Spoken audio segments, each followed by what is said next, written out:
This is the third conjugation passive voice for the present, imperfect, and future tenses. The exemplar verb is ago, agere, agere, actus, which means to act, acted, acted. To conjugate this verb, starting with the present tense, write down the first principal part, which is ago. Leave it unchanged. For the rest of the forms, you're going to have to find the present stem of this verb. The present stem of a third conjugation, unlike the first and second conjugations, is found by taking the O off of the first principal part. The present stem of this verb is ag. Go ahead and write ag for the rest of the forms.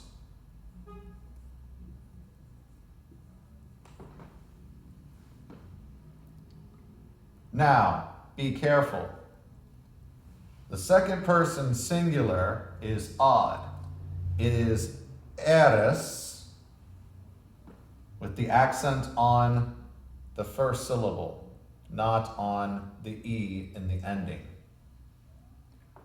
For the third person singular, add an I and then the tur. First person plural, add an I and then amor. Second person plural, add an I, the ending mini. And then the third person plural, it's a U, like it is in the active voice, and then untor instead unt. For the imperfect tense, write down the present stem, which is ag.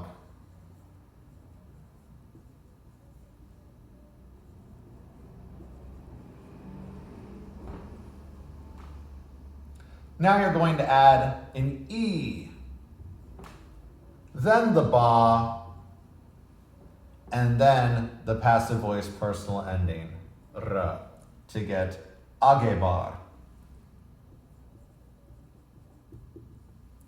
Agebaris,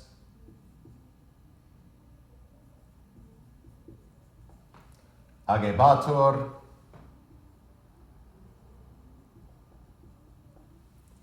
agebamor, agebamini, agebantor. For the future tense, go ahead and write the present stem again. It is ag.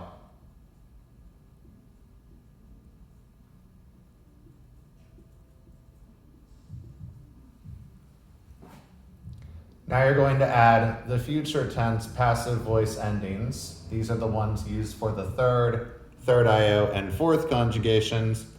Ar, eris, etor, emor, emini, entor. Do not add bor, beris, bitor, etc. You are adding ar, eris, etor, emor, emini, entor. Note the second person singular future passive. You must put the macron, the long mark, over the E. The accent falls there, ageres. This is different from the present tense second person singular, ageres. The accent here falls on the A, so the Romans would have been able to hear the difference when spoken. Ageres, ageres. Though when written, they look alike, so you need the macron, the long mark.